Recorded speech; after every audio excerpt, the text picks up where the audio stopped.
mars, il y a Jean-Pierre Bemba qui est là, qui est aussi ministre de Défense. Mais je sais que dans le guerre politique, certaines têtes de l'Union sacrée n'ont pas voulu voir M. Bemba à la tête. C'est tout ce qui est pratiquement à la base de cela. Mais je pense que comme un État sérieux, on veut un État de droit, mais l'agir nous contredit, l'agir. Je ne peux pas accepter une telle aventure au sommet de l'État. Merci. Et cela fragilise aussi le vivre collectif. Parce qu'à un certain moment, on veut bien de son ministre, dans son premier ministre, un peu manipulable. Un peu manipulable. On ne veut pas juste aussi d'un premier.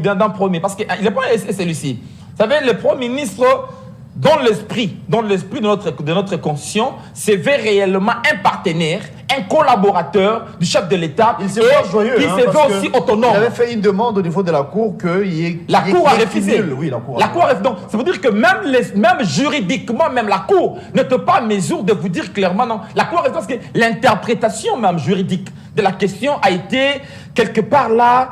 la Cour a refusé parce que la Cour a compris que non, c'est pas faisable. Mais comme nous avons un empereur qui régente la vie au sommet de l'État, j'ai dit ça, un empereur qui régente la vie, qui a pratiquement tous les pouvoirs, qui a confisqué tous les pouvoirs entre ses mains, et qui pense que à lui d'aller même au-dessus, au-delà de la Cour, parce que les décisions de la Cour sont irrévocables et inattaquables. Mais lorsque une institution, président de la République soit-elle, s'attaque et remet en question les arrêts de la Cour, je vous dis, nous sommes dans une dictature. Mais voilà là où le professeur tombe. Il a très bien choisi. Ouais, là où il tombe. La première des choses, c'est que c'est le Conseil d'État qui a rendu cet arrêt. Les conseils d'État. Alors, les décisions inattaquables, c'est seulement les décisions de la Cour constitutionnelle. Voilà là où vous tombez. Le professeur dit encore que M. Tshisekedi se comporte comme un empereur. Il a confisqué le pouvoir. J'ai dit non, il n'a pas confisqué le pouvoir. Par la forme et par le fond. Je pense que vous êtes initié, vous voyez comment il y a ces projets. Mais nous avons les secrétaires généraux qui sont là. Pourquoi seulement... Non, il y a une question, il faudrait très bien l'étudier. C'est que le président de la République, selon son bon vouloir, voudrait que... Ça, c'est une pratique qui est connue. Selon son bon vouloir. Je dis selon son bon vouloir, à lui. C'est une pratique aussi connue dans la démocratie. C'est une décision qui concerne la nation. Quand il y a un gouvernement qui est démissionnaire, ils sont en train de traiter les affaires courantes. Alors, la question ici, il faudrait très bien élucider aussi le communiqué ou la décision du chef de l'État. Est-ce que le chef de l'État voudrait que M. Sama reste? Est-ce que le chef de l'État voudrait que les personnes qui ont démission... Voilà, il faudrait de expédier les affaires courantes, c'est constitutionnel, ça c'est vrai. Oui, ça c'est constitutionnel. Mais la loi exige à ce que ces personnes démissionnent pendant 8 jours. C'est ça qu'il faut se poser comme question. Alors, ils ont épuisé les temps. Est-ce qu'il fallait leur donner encore un moratoire, un temps? Jusqu'à présent, cette question reste dans une ambiguïté. Je pense que le débat sera républicain et puis je pense qu'à la fin, M. Mouzit aussi sera content de son général, je pense. Prof Eddy est livré. Pendant sur ce plateau, Adolphe Mouzitou, vous êtes nouvel élan. Je ne sais pas si vous aurez du mal à vous tenir. Sinon, vous étiez consulté. Bon, ce n'est pas la question, juste les éclairages. C'était sur... je ne sais pas de quoi, parce qu'il y a combien de mortels qui souhaiteraient bien évidemment comprendre. Mais sinon, déjà, bonjour et bon jeudi à vous. Merci d'être là. Oui, bonjour. Je salue mon co-débatteur. Merci. Je vous aussi particulièrement. Banachangula Isson, Kimbanseke. Juste la route Mokali aujourd'hui, vraiment un problème. Dès l'après, un état de développement vraiment avancé. Bon, Mobila, qui est pratiquement ces derniers jours, s'il peut penser à la route Mokali, ça nous fera vraiment du bien.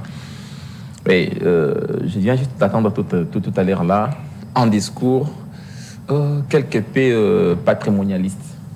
Parce que dans un environnement où la politique pratiquement du ventre est l'essence même de l'action du gouvernement, vous savez, le genre discursif qui s'ensuit reflète pratiquement cette gouvernementalité du ventre. Vous savez, quel est le rôle d'un informateur? le rôle d'un informateur, vous savez, si les Congolais apprenaient quand même ces rôles-là, ça va nous aider. Ça va nous aider vraiment. Aidez-nous à comprendre, d'après vous, c'est quoi et le voilà, rôle l'informateur, d'un informateur? on les nomme lorsque dans un parlement, il n'y a pas un parti qui a dégagé la majorité absolue à lui seul pour juste former le gouvernement. On s'est dit, juste, il y a une mosaïque de partis, chacun a pratiquement sa portion, donc c'est un certain nombre de députés. Nommons un informateur pour identifier la majorité. Toutes les parties prenantes du Parlement ou de l'Assemblée nationale sont appelées à y prendre part, à dire pratiquement à l'informateur, non, nous restons dans l'opposition républicaine, on ne va pas pratiquement pactiser avec la majorité, nous restons ici.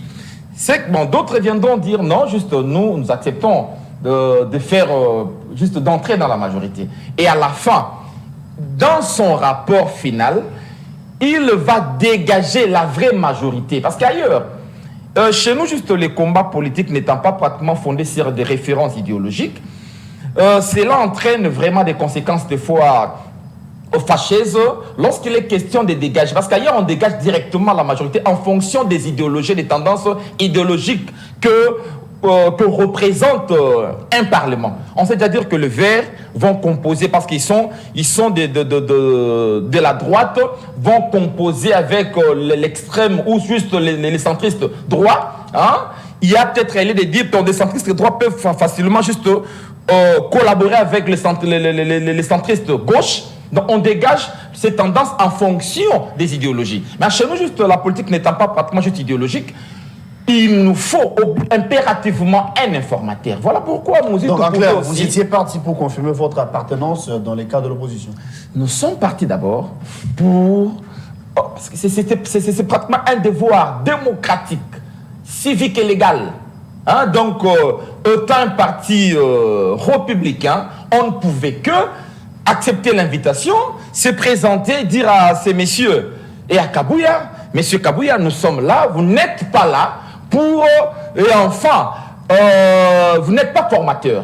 Ne confondez pas informateur et confondateur. Kabouya ne confond pas non plus. S'il vous plaît, lorsqu'il dit ceci, lorsqu'il dit qu'à la fin, nous allons... la formation du gouvernement tiendra compte de l'équilibre géopolitique. Ce n'est pas à lui de nous dire ça. Parce que l'équilibre géopolitique, on en tient compte dans la mise en place globale du système, du champ des pouvoirs. Et le gouvernement, c'est un élément du champ des pouvoirs. Dans ça, bon, sont peut-être des notions que l'on n'a pas vraiment assez de maîtrise. Le gouvernement, c'est un élément du champ. Donc, cet équilibre, c'est en fonction du champ. Donc, il ne pouvait pas dire ça dans son discours. Cela était un peu en contradiction avec sa mission. Donc, nous, on est parti, juste, vous verrez à la fin. Si, parce que je sais que nous, avant même les élections, étant un parti responsable, nous avons dit... Cette rencontre, ce n'est pas ce qu'avait dit votre... S'il vous plaît, c'est là maintenant je vais revenir. Nous avons dit que cette fois-ci, si on perdait démocratiquement, nous allons travailler avec quiconque remportera pratiquement les élections. Mais jusqu'à la preuve du contraire, nous sommes encore pendant la formation des champs. Donc vous ne pouvez pas dire tel est de l'opposition, tel est de la majorité. On verra c'est de l'opposition, de la majorité après pratiquement la construction de ces champs. D'aucuns vous qualifient déjà de l'union sacrée. Bon, ils nous qualifient parce que tellement que la République a besoin de la tête de Mozito. Aujourd'hui, c'est ce qui manque à la République. C'est cette pensée-là créative, cette pensée, c'est cette ingéniosité au sommet de l'État qui a permis pratiquement à l'État congolais de maîtriser le front congolais pendant plus de 3 ans autour de Nonondé. Le peuple en a tellement besoin, même les régimes en place. Voilà pourquoi, comme une belle femme, je dirais à la poitrine, comprenez, tout le monde, tous les jeunes gens, tous les politiques de la majorité disent non, on a besoin de Mozito, on a besoin de son expertise. Voilà pourquoi, même dans l'opinion maintenant commence à pousser des forces, mais M. Mozito et son nouvel élan à entrer dans la majorité. Mais nous disons, ayez votre calme, prenez juste votre mal à patience. Au moment opportun, nous allons vous dire quelle est pratiquement notre décision finale. Merci, on va Allez à l'essentiel, on va prendre les questions de l'heure en rapport avec l'insécurité à l'Est.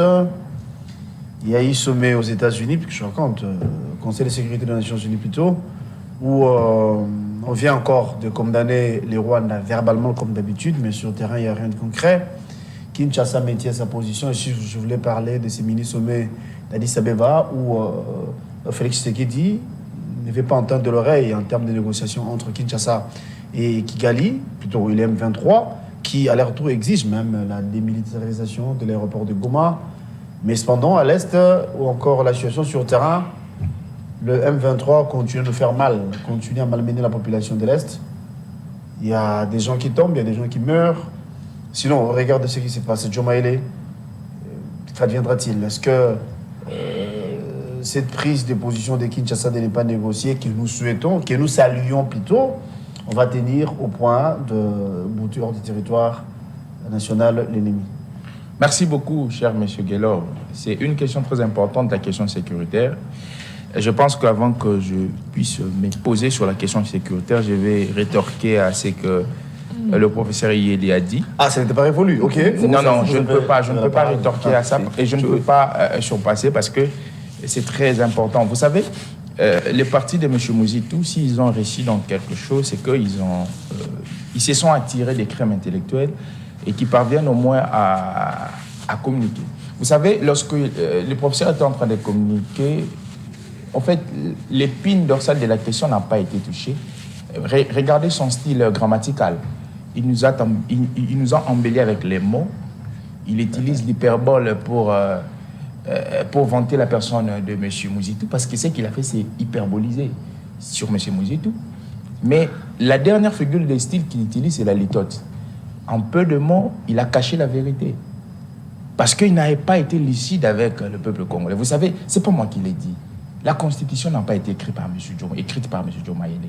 Lorsque vous lisez l'article 78, on vous dit que le président de la République nomme un premier ministre au sein de la majorité parlementaire. Au cas où il n'y avait pas cette majorité, le président confie une mission d'informateur et une mission d'information à une personne qu'on appelle l'informateur pour dégager la majorité. Oui.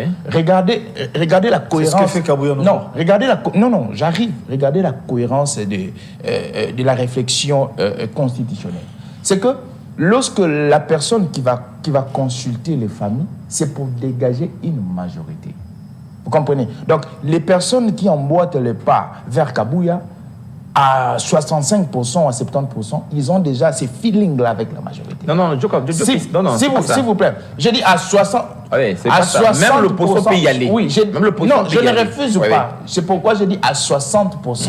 Ceux qui partent, ils ont déjà ces feelings pour la majorité. Donc, c'est très facultatif. Aujourd'hui, par exemple, l'homme de Kachoub n'est pas parti au regard de sa recette électorale. Ça ne veut pas dire qu'il est exclu du Parlement. Il est de l'opposition. Lui, il se déclare déjà de l'opposition. Donc, ceux qui partent excluent à 50% la thèse d'être de l'opposition et ouvrent à 50% la porte d'être de la majorité. C'est ce que les gens de Mouzitou devraient nous dire. Parce que actuellement, il y a un mot d'ordre. On tire plus sur M. Tshisekedi parce qu'on veut pacter avec lui. C'est ce qu'il faut dire. Il aura la parole tantôt. C'est ce qu'il faut dire. Non, vous savez, lorsqu'il a conclu par une hyperbole. Ceux qui connaissent les Français savent c'est quoi l'hyperbole. Ouais. Aujourd'hui, Mouzitou, c'est cette tête-là que la majorité rechercherait. Selon l'opposition. Selon eux. Alors, je pense que hier, ce n'était pas la tête que nous rechercherons, c'était la personne qui devrait gérer la chose publique. Non, s'il vous plaît. Non, j'arrive. Lors des conseils du gouvernement, j'arrive. Il est dans son temps. Oui. Donc, je pense qu'aujourd'hui... S'il y a des répliques ou encore des recadrages, vous aurez le temps de faire. Le peuple congolais, moi, j'apprécie seulement cette qualité. C'est pourquoi j'ai dit j'apprécie cette qualité de pouvoir mettre vos potentialités au profit de la République. C'est très important. Et enseignant à nos enfants, à ceux qui doivent venir, la politique, ce n'est pas M. Chilombo. La politique, ce ne sont pas des personnes. Ce sont les institutions. Laissons des institutions fortes. Mouzitou un jour partira. Chilombo, Tshisekedi, notre président de la République, un jour partira. Mais nous resterons, la République resterons. Donc bravo à vous. Je pense que vous allez aussi offrir cette expérience à la République bientôt, là, il y aura nomination et je pense que M. Mouzut aura gain de cause. Il aura sa recette pour le gouvernement de Kinshasa. Je pense que vous aussi, vous serez dans les cabinets. Et puis, la lecture que vous étiez en train de traiter, c'est d'hier, on vous traitera aussi de ça. Alors, j'arrive... ça c'est compliqué. Bon, c'est vrai, il y aura aussi les temps de réagir. Oui, revenons par rapport à la J'arrive à la question sécuritaire. Sécuritaire, exactement. Voilà. Ici, sur la question sécuritaire, il y a un élément qu'il faut mettre sur la table plutôt. La thèse du complot international. Ouais. Cette thèse qui s'affirmerait le jour le jour. Pourquoi cette thèse s'affirmerait le jour le jour? Parce que la genèse de cette insécurité a commencé avec un complot international. Les grandes nations qui ont instrumentalisé, qui ont appuyé, entre guillemets, ce que moi j'appelle les petites nations, Rwanda, Ouganda, Burundi, pour s'aimer de l'insécurité à l'Est. Vous connaissez certains chemins qu'ils ont pris avec les différents rebelles qui venaient se cacher ici, mais en grosso modo, c'est cette thèse internationale qui s'affirmerait le jour le jour. Aujourd'hui, lorsque les États-Unis s'afficheraient par un communiqué, nous voudrions pas que les États-Unis s'affichent par un communiqué, parce que ça, c'est de l'hypocrisie. Et c'est déjà entendu. Déjà, c'est une récitation. Si aujourd'hui, les États-Unis trouveraient, parce que je mets sur conditionnel, trouveraient que l'approche qu'utilise le Rwanda, c'est une approche négativiste, qu'est-ce que les États-Unis doivent faire? Je pense qu'il y a des sanctions. Le Rwanda est une nation, le Rwanda est une nation, un État, les États-Unis est un État. Lorsqu'on trouve mal une position d'un État, qu'est-ce qu'on fait? Il y a des sanctions.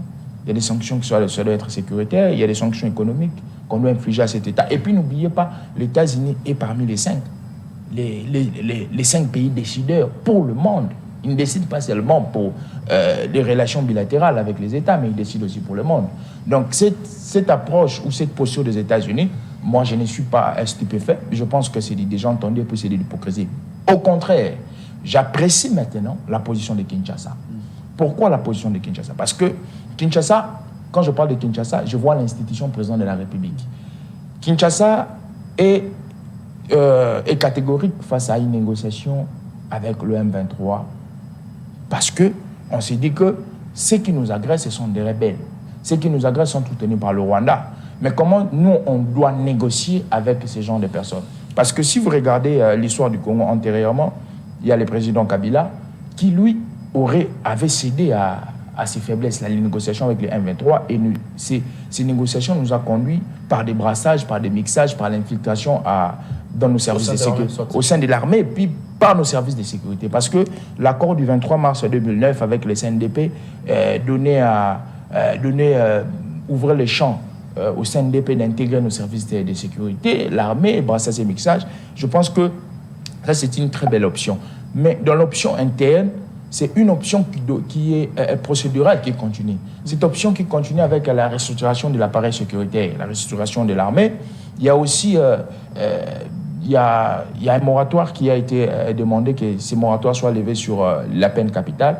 Je pense qu'aujourd'hui, toute personne qui aurait les séquelles d'une traîtrise au sein de l'armée ou bien au sein des services de sécurité, à mon humble avis, il faudrait que cette personne perde sa vie au regard de tout ce que nous sommes en train de constater. Parce que l'insécurité de l'Est, M. Guélo, ce n'est pas moi qui le dis, c'est une affaire qui est interne comme externe. Il y a des Congolais qui sont des pères et des mères, comme a toujours dit Noé Tchani, qui travaillent en connivence avec les groupes armés, avec le M23, avec le Rwanda. Pourquoi? Pour se faire de l'argent. Vous avez vu lorsque le président Tshisekedi avait décrété plutôt l'état de siège. Il y a eu des groupuscules de Congolais à l'est du pays qui ravitaillent les M23 en biens, en armes, et ces choses ont été découvertes à l'est du pays. Ce sont des Congolais. Donc, ici, moi, je pense que cette approche utilisée par le président, c'est une approche très importante. Camper sur cette position, ce n'est pas mal. Vous avez si bien dit, et je vous donne raison, hein, maintenir la position de ne pas échanger avec le M23, encore moins le Rwanda en termes de négociation. Ça, c'est ce que nous souhaitons et nous encourageons. Mais ça va nous amener où? Déjà, on a diagnostiqué les problèmes, la situation est connue. Vous avez si bien dit en termes de votre intervention par rapport à ces sujets que c'est un complot international. Mais que faisons-nous, nous, Kinshasa, nous, Congo, pour y mettre fin? Pourquoi cette guerre perdure, d'après vous? Mais moi, je pense que si on doit y mettre fin, il y a un travail interne qui s'est fait. Quand je parle de la restructuration de l'appareil de l'État, et de l'appareil militaire, ça signifie qu'on est en train, le président Tshisekedi, depuis son accession au pouvoir jusqu'à aujourd'hui, est en train de faire un toilettage très technique au sein de l'armée.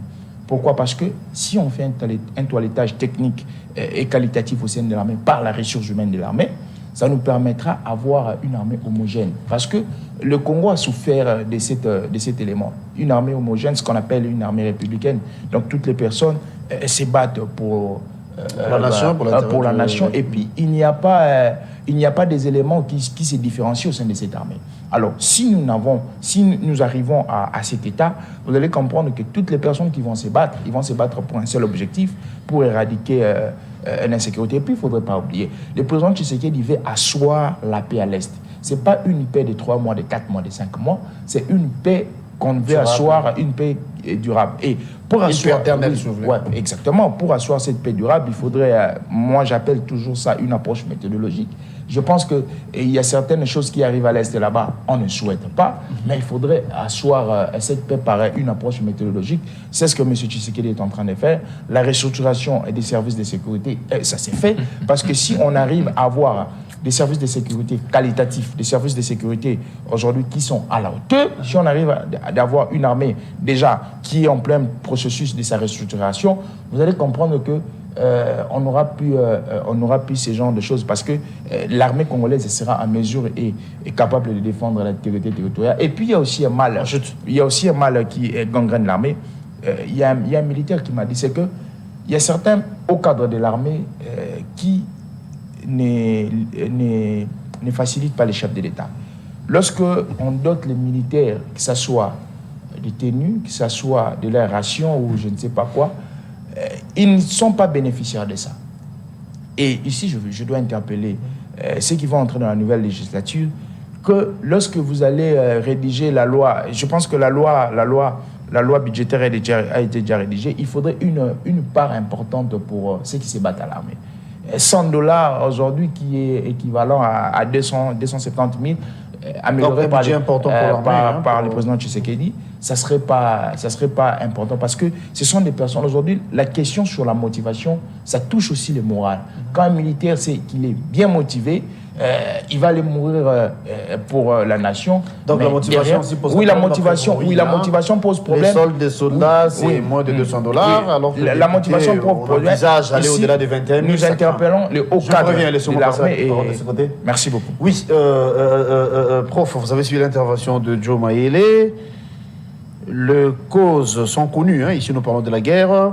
Qu'est fait Kinshasa pour y mettre fin? Je ne sais pas. Est-ce que c'est la trahison qui sera à la base de tout ça, ou encore l'impuissance des autorités de notre nation? D'après vous, que peut-on faire? Comment on peut s'y prendre réellement pour qu'on parle paix? En fait, cette question me renvoie pratiquement à l'impuissance, de l'État, des Congolais, et puis à une certaine inconscience de la classe dirigeante. Vous savez, il y a un monsieur congolais qui a écrit c'est la République des inconscients. Et il n'est pas vraiment normal, un pays dans une situation pareille, je dirais une guerre imposée de l'extérieur, d'occupation, et un petit État, le Rwanda, qui veut pratiquement annexer une partie du territoire congolais, mais les Congolais ne veulent pas réfléchir. Même l'action du gouvernement ne veut pas être... l'action n'est pas si stratégique. L'action du gouvernement. Lorsqu'on dit on ne négocie pas, c'est bien de dire ne pas négocier. Vous savez, dans les relations internationales, nous avons dit que nous avons la diplomatie, la politique diplomatique et la politique internationale. C'est la question que je voulais poser à Joe, mais laissez-moi vous la poser, ça c'est sincèrement. On ne négocie pas. Nous souhaitons que ce soit comme ça. Moi, personnellement, les Congolais, je salue cette décision de ne pas négocier avec le M23, de ne pas échanger avec le Rwandais par rapport à la société de l'Est. Mais qu'est-ce que nous proposons? Qu'est-ce que nous offrons? On ne gère pas juste un État on ne gère pas un État avec le tadam. La gestion doit être rationnelle. Et la gestion rationnelle nous ramène à une gestion stratégique. La dimension stratégique va intégrer ce que nous appelons la diplomatie. Dans la diplomatie, c'est pratiquement un échange entre les États, une discussion. Pendant ces discussions, si l'État congolais aujourd'hui a ses thèses bien élaborées, à soutenir face à ces agresseurs ou d'autres États, je crois bien l'État irait dans le sens d'obtenir ce qu'il a pu préparer. Parce que le grand problème est que le Congo n'a pas de thèse. On n'a pas de thèse nationale. C'est-à-dire on n'a pas de vision. Même quant à C, on n'a pas de vision. On n'a pas de ligne clairement définie. On y va sans un canevas stratégique. À la veille que... vaille que vaille, juste on subit pratiquement les actions, les assauts extérieurs, mais on ne veut pas anticiper. Or, ces genres de situations appellent à une intelligibilité anticipative, rationnelle. Et c'est cette rationalité qui manque à notre pouvoir. Je vous donne un exemple. Nous sommes pratiquement pendant cette situation d'urgence chaotique. Le gouvernement devrait en principe prendre même des mesures en interne. Quant à l'affectation même de nos ressources, jusqu'à la preuve du contraire, notre budget c'est pratiquement un budget de consommation institutionnelle où un député, bientôt là, ils vont toucher $33,000. Jusqu'ici, ce sont des rumeurs. Le président lui-même touche une histoire de 2 millions avec 2,40 millions. Ah non, ça, ce n'est pas connu. S'il vous plaît. Monsieur Kabila touche $680,000 dans un pays comme les nôtres. $680,000 L'ancien président. le mois. Il y a des preuves. Mais non, ces $180,000 représentent le 30% de ce que celui qui est au pouvoir touche. C'est un cas de polichinelle que notre Kabound l'a dit. Que le président de l'Assemblée touche une histoire de 300 quelques mille dollars. Nous sommes dans une république. Mais si tel est le cas, comment les soldats seront motivés? Parce que donc, touchent combien? maintenant, un militaire touche moins de $100. Plus grave, le plus grand grade, le haut gradé de la République, 4 étoiles, n'a même pas 1 million de francs congolais. Vous le savez? N'a même pas 1 million de francs congolais. Vous imaginez, dans un tel environnement, d'abord, l'insécurité est interne, est entretenue par les pouvoirs de Kinshasa, qui ne veut pas pratiquement mettre ces militaires et ces services de renseignement dans des conditions adéquates. Même s'il faut dire juste acheter des armes. Mais depuis que ce régime est là, pendant 5 ans, peut-être que les gens ne le savent pas, le gouvernement n'a pas fourni assez d'efforts. Mais le gouvernement juste a fourni, a acheté des palissades, il y a des détournements ça et là. C'est la République pratiquement de privilégiés. On a vu pendant la campagne électorale combien ces gens ont dépensé. Combien les gens, ces gens ont dépensé. On est plus dans des guéguerres politiques juste pour l'appropriation et la reproduction des pouvoirs. Mais on n'est pas dans l'essentiel. Même juste notre narratif. On n'a pas de nouveau paradigme. Il faut construire des paradigmes et construire un discours. Imaginez-vous, jusqu'à la preuve du contraire, je vois des Congolais défiler. Il y a des conférences organisées au Congo. Oh non, nous allons parler de la balkanisation. Ces inconscients congolais, ces pseudo-intellectuels. Parler de la balkanisation. Ça, c'est confondre la rhétorique de Lumumba qui était construite pour une situation particulière et la situation d'aujourd'hui. Pendant Lumumba, il y a des sécessions, Katangaises, Kassayen, il y a des rébellions, Kwilu et Simba, juste quoi, Kisangani. Donc le pays est embrassé par des Congolais, soutenus par des puissances extérieures qui veulent à tout prix créer des micro-États.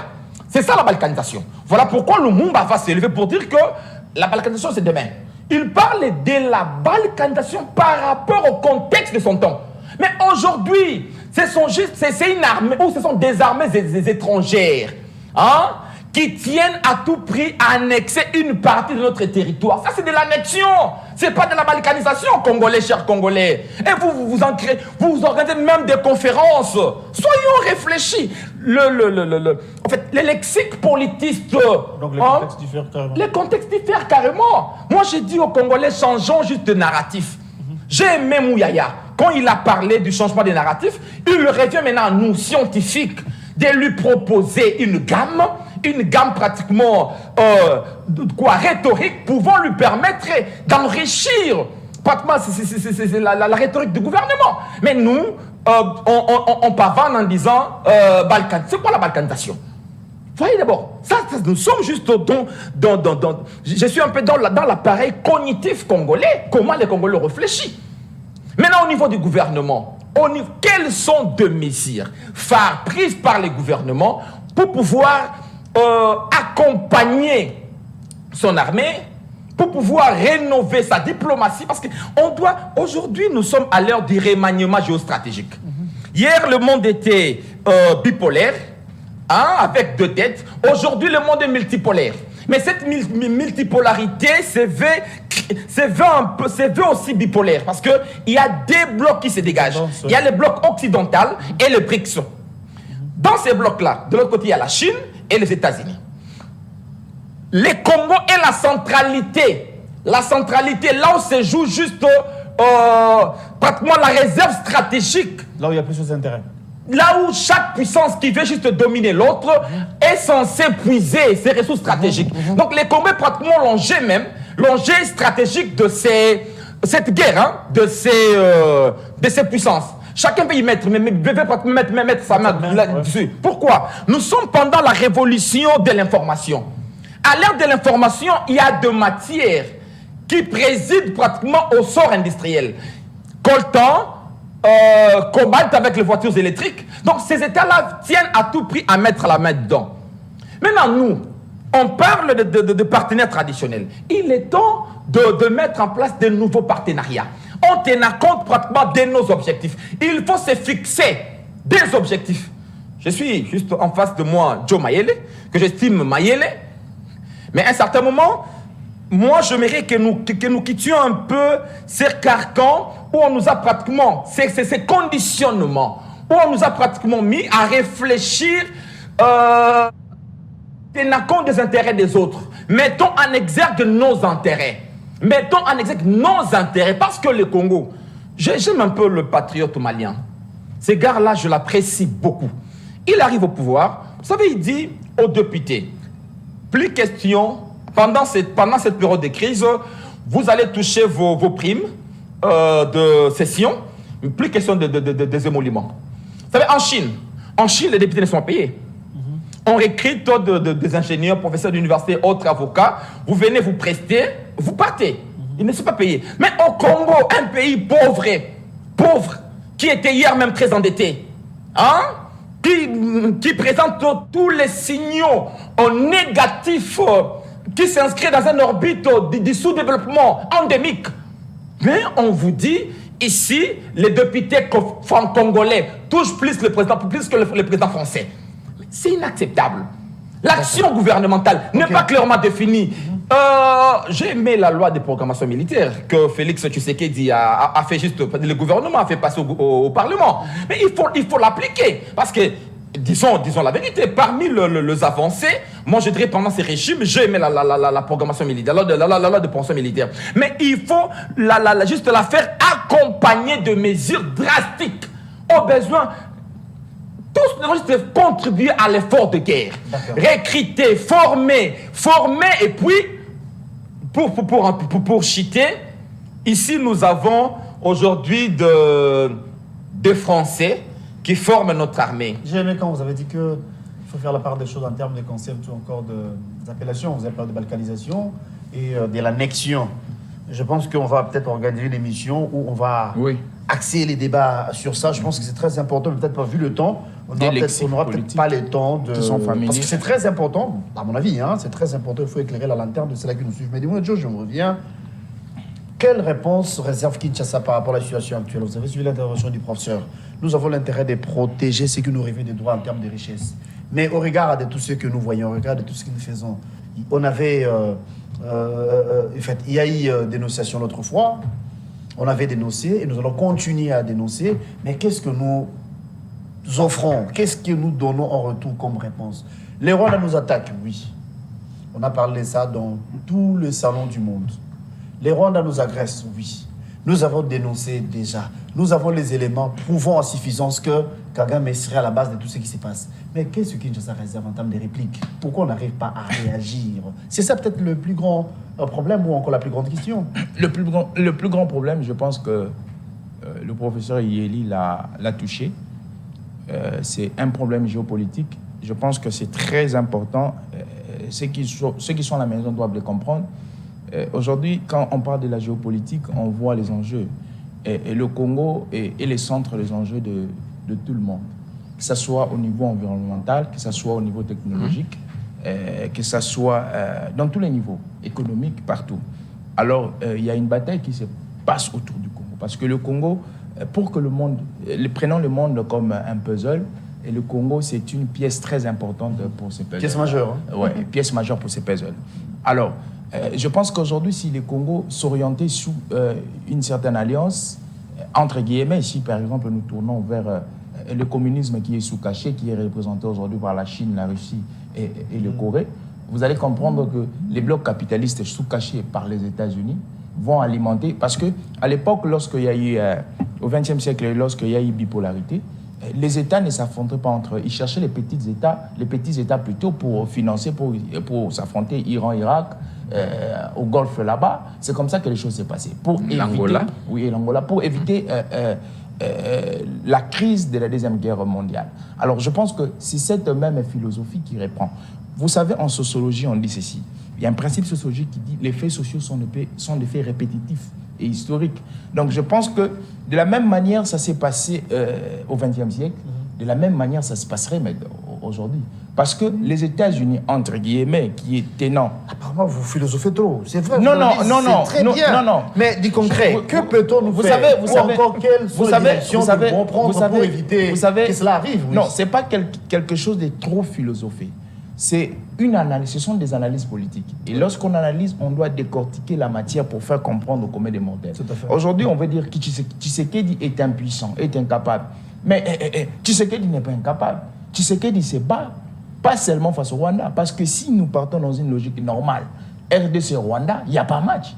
Mais il faut se poser la question, pourquoi cette guerre a plane depuis 1994 jusqu'à aujourd'hui? Pourquoi le Rwanda tient tête face au Rwanda et face à la RDC, et les présidents polonais qui ne se cachent plus, qui se cachent plus, mais les gens vont appeler Tshisekedi impuissant. Non, c'est parce que il y a un complot international sur la RDC. Et je pense que qu'est-ce qu'il faut faire? Il faut adopter deux principes. Je pense que ce sont des principes aussi kilométriques, mais il faut l'adopter. Le premier principe, c'est le premier exemple, c'est l'exemple américain du début du XXe siècle. Et le deuxième, c'est l'exemple de Mao.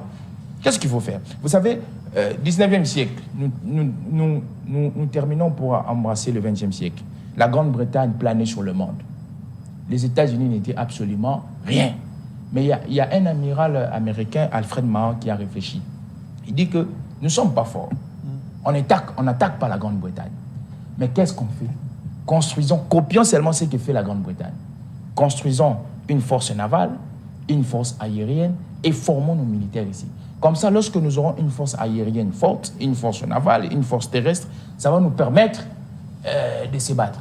Et la Grande-Bretagne, les États-Unis n'ont pas pu faire, ils n'avaient pas fait des rapports de force avec la Grande-Bretagne. Mais après, les forces ont renversé. De la même manière aussi, Mao a fait. Qu'est-ce que lui, il a fait? Lui, s'est basé plus sur l'expertise externe, en envoyant plusieurs personnes aller apprendre à l'extérieur et puis venir construire en intérieur. Le Congo, aujourd'hui, peut offrir tout ce qu'il a comme minerai aux partenaires extérieurs. Mais je vous dis, ça ne sera pas une solution finale. Parce que aujourd'hui, par exemple, si on offrait des minerais ou des biens, nous offrons ça à la Chine, ça ne sera pas une solution finale d'après vous? Non, ça ne sera pas une solution finale. Pourquoi? Ils vont nous servir. Mais après, la soif ne va pas terminer. Parce qu'aujourd'hui, nous sommes, comme a dit le professeur, une guerre d'information ici, une guerre technologique. Alors, les gens veulent contrôler la technologie dans son information, dans l'armement, parce que l'armement aussi aujourd'hui, c'est technologique, avec les drones. Donc, il faut apprendre comment transformer nos richesses. Non, oui, l'industrialisation, oui, il faut transformer maintenant ici. Oui, il faut transformer... Alors, cependant, les Congolais se livrent dans des futilités. Il faut transformer ici. Il faut aussi que la RDC... Les gens ne veulent pas apprendre. Il faut aussi la RDC, comme l'Iran, commence à façonner son arme nucléaire. Nous avons déjà des séquelles d'un truc nucléaire au CNK, à l'UNIKIN, au CNK. Donc on doit comme le professeur a dit, ce n'est pas une question qui relève du politique. Parce que le politique, lui, il voit le pouvoir. Cette question sur la sécurité, c'est une question qui relève des scientifiques. On doit réfléchir sur l'avenir de notre société. Si nous voulons léguer une société stable, pas une société émiettée, on doit réfléchir. Et les personnes qui réfléchissent pour le futur de la société ne sont pas les politiques. Ce sont les scientifiques. Parce qu'un politique, c'est quelqu'un qui est égoïste, c'est quelqu'un qui est égocentrique. Lui, il voit pouvoir. Pour lui, comme le père de l'agence politique Machiavel dit que tout chemin est bon pour accéder au pouvoir, ça c'est le politique. Mais les scientifiques, lui, il met son intellect au profit. Vous savez, les siècles des Lumières, pourquoi on parle des siècles des Lumières en Occident? Parce que ces gens sont venus réflexionner la manière de penser avec les encyclopédistes. C'est comme ça qu'on doit faire au Congo. Certes, il y a des solutions qui doivent être à court terme, mais des solutions à moyen terme, il faut asseoir, il faut faire devenir le Congo cette machine. On peut t'offrir, on peut donner nos minéraux, et bien ça ne changera rien. Non, les minéraux peuvent toujours besoin. Ça peut être une solution à court terme pour s'en procurer l'armement. Mais pour asseoir la paix à l'est du pays, ce n'est pas ça la solution. Parce que la personne qui est subordonnée, c'est nous. La personne qui a la préséance ou qui a une certaine autonomie, ce sont l'extérieur. Alors, l'extérieur ne voudrait pas que la balance change. Vous savez, même économiquement, il y a certains produits qui passent par l'Occident, on vient les vendre ici, en Afrique. Pourquoi? Parce qu'on pense que l'Afrique, c'est les déchets. Et l'homme blanc ne voudra pas que les Africains deviennent à même prix et à même égalité. Pourquoi? Parce qu'ils vont perdre les clients, qui est les Africains, ils vont perdre les marchés. Et je pense que si aujourd'hui les Africains se développent, il n'y a pas un continent qui regorge plus. Ça me fait penser à Mouzé Laurent Désiré Kabila, à Mohamed Kadhafi. Non, en fait, moi je pense qu'il faut réfléchir au panafricanisme. Les pères du panafricanisme, les pères qui ont les Kwame Nkrumah, Léopold Sédar Senghor, les Lumumba. Mais moi, je m'exclus des maîtres Mouzé dans cette baissière-là. Moi, ça c'est ma réflexion. Je m'exclus parce qu'en regardant les actions posées par Mouzé, il a posé des actions quand même politiques, c'est que nous déplorons ici. Avec l'Émirat, ce qui est resté, l'accord de l'Émirat, qui est resté un acte psychologique. Oui, ça, il ne faut pas citer. Prof, il y a beaucoup à dire. Hein. À mon avis, c'est un débat très intéressant, malheureusement. Non, normalement, dans les plateaux de télévision, c'est comme ça qu'on doit réfléchir. Il faut réfléchir avec... C'est pourquoi moi, j'ai toujours interdit ceux qui viennent communiquer. La communication, c'est avec l'émotionnel et le sensationnel, avec une dose partisane, où on vient vanter. Vous avez vu au début, lorsqu'on nous a employé une hyperbole ici. Mais après, le professeur s'est ressaisi. Vous êtes revenu sur ça. Alors, dernière question. Je pense que c'est vrai que vous nous allons boucler. Je sais aussi que vous aurez rebondir par rapport à ce qu'il a dit, mais organisez-vous dans vos minutes, on n'a pas assez le temps. Le gouvernement, ça va continuer. Expédier les affaires courantes, parce que c'est un gouvernement démissionnaire, ça il faudra le dire. Le Premier ministre a jeté l'éponge, il a fait les choix de l'Assemblée nationale, mais les présidents leur demandent de continuer, les membres du gouvernement bien sûr, d'expédier les affaires courantes plutôt, mais d'aucuns pensent qu'il y a vice. Qu'est-ce que vous en dites? Et c'est par là qu'on va se quitter. Vous savez, juste lorsque cet État qui se veut un produit de pire imposition, nous avons juste copié la lettre, mais l'esprit nous échappe. Hein? On veut même interpréter littéralement nos textes sans tenir compte de l'esprit. Vous savez, lisez la Constitution américaine. Nulle part aux États-Unis, on vous dit, une fois que le président ait passé ses 2 mandats, il n'a plus le droit de revenir aux affaires, juste de postuler, comme Obama. Obama est jeune aujourd'hui. Obama peut faire l'affaire en lieu et place de Joe Biden. Parce que l'opinion voudrait bien juste de l'Obama que Joe Biden.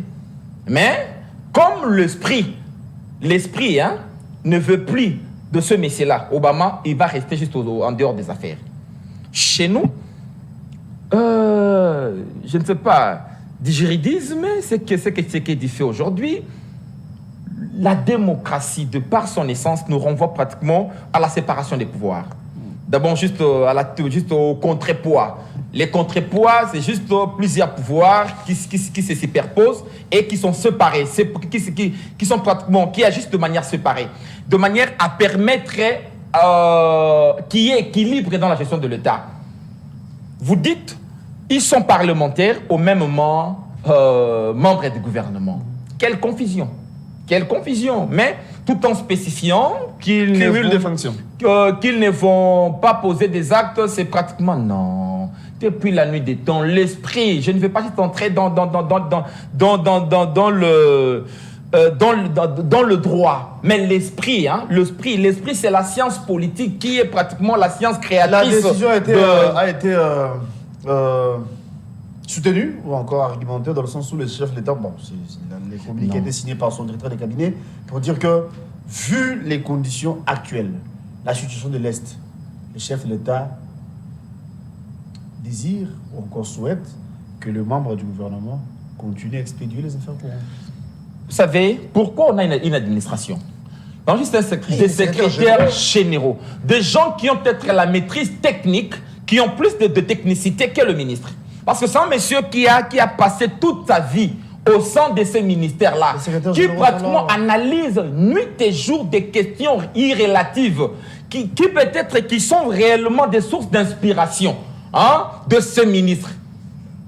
En principe, on laisserait la place. Il y a Jean-Pierre Bemba qui est là, qui est aussi ministre de Défense.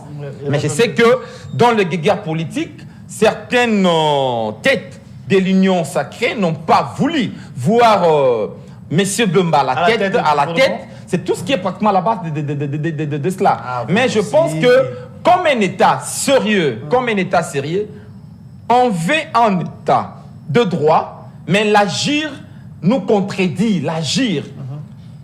À un certain moment, je me dis, nous sommes juste pendant le règne de l'IDPS. L'IDPS, bon, que j'ai toujours appelé IDPEST, cette maladie de la nation. En tout cas, je sais que Joe Maël me dira, non, vous êtes déjà, mais je vous dis, moi là, je ne saurais pas chanter à la gloire de cette maladie. Parce que réellement, l'IDPS, c'est une maladie qui nous a entraînés dans des confusions inacceptables. On n'a jamais vu un pouvoir pareil. Un parti au pouvoir qui, des fois, agit comme un parti de l'opposition, qui n'a pas de posture du pouvoir, des fois, qui est plus dans l'irrationalité. Donc, et c'est irrationnel. C'est irrationnel, cette décision ne respecte pas l'esprit démocratique de la Constitution. Voilà pourquoi je dirais, en tout cas, qu'il faille... Donc, d'après vous, c'est en violation des textes? Dire en violation des textes, je ne m'irai pas vraiment entrer dedans. Hein? Parce que je ne suis pas constitutionnaliste. N'étant pas constitutionnaliste, vous n'avez pas assez d'éléments. Je n'ai pas assez d'éléments pour analyser juridiquement. Voilà pourquoi je vous ramène dans l'esprit. Nous sommes pratiquement inventeurs, créateurs, dépositaires de cet esprit-là. Lorsque j'analyse pratiquement avec deux éléments de mon domaine, je me dis, nous avons violé l'esprit de la démocratie. Donc on ne peut pas accepter une telle aventure au sommet de l'État. Merci. Et cela fragilise aussi le vivre collectif. Parce qu'à un certain moment, on veut bien de son ministre, dans son premier ministre, un peu manipulable. Hein, un peu manipulable. On ne veut pas juste aussi d'un premier. Parce qu'il n'est pas celui-ci. Vous savez, le Premier ministre, dans l'esprit de notre constitution, se veut réellement un partenaire, un collaborateur du chef de l'État. Il se veut joyeux. Il se veut aussi autonome. Il avait fait une demande au niveau de la Cour qu'il y ait... La Cour a refusé. Oui, la Cour a refusé. Donc, ça veut dire que même juridiquement, même la Cour n'est pas en mesure de vous dire clairement non. La Cour a refusé parce que l'interprétation même juridique de la question a été quelque part là... la Cour a refusé parce que la Cour a compris que non, c'est pas faisable. Mais comme nous avons un empereur qui régente la vie au sommet de l'État, j'ai dit ça, un empereur qui régente la vie, qui a pratiquement tous les pouvoirs, qui a confisqué tous les pouvoirs entre ses mains et qui pense que à lui d'aller même au-dessus, au-delà de la Cour, parce que les décisions de la Cour sont irrévocables et inattaquables. Mais lorsque une institution président de la République soit-elle, s'attaque et remet en question les arrêts de la Cour, je vous dis, nous sommes dans une dictature. Merci Je peux rapidement répondre. Merci pour Phil d'être venu. Je rappelle que vous êtes Nouvel Élan. Merci d'avoir répondu à notre invitation. Nouvel Élan, vous avez répondu sur ce plateau d'Adolphe Muzito. Un parti hybride. Sérieux, hein? Oui, hybride. Un parti où on n'arrive pas à dénicher la couleur. Moi, j'ai déjà déniché la couleur. Oh, hein. Merci d'être venu. Bon, Parti la à démocratie, démocratie vous aussi, c'est retrouvez ces jeux-là. Ouais. C'est ces jeux-là. J'aime- La réflexion j'aime. doit être indépendante parce que si nous voulons bien se définir comme un État moderne, on doit d'abord se libérer des velléités partisanes parce que, vous savez, le politique est allé trop bas, c'est parce que les politiques ne fait que garantir ses intérêts. Merci beaucoup. Et non c'est de sa population. Merci beaucoup, Prof. Eddy. Joe, c'est avec vous que nous allons boucler la boucle. En fait, La Cour a dit non. La présidence accorde ou encore donne mandat aux anciens ministres, permettez-moi de les appeler comme ça, ou encore le gouvernement sortant, de continuer d'expédier les affaires courantes. Vous avez suivi les professeurs. Oui, Ils j'ai qualifient l'acte de la dictature. Ils pensent que, bon, c'est vrai aussi, hein, la Cour et les arrêts de la Cour sont irréprochables. Tout cela, vous en savez. Mais du moins, le chef de l'État dit niet. Non. Les chefs d'État veulent voir ça m'a continué.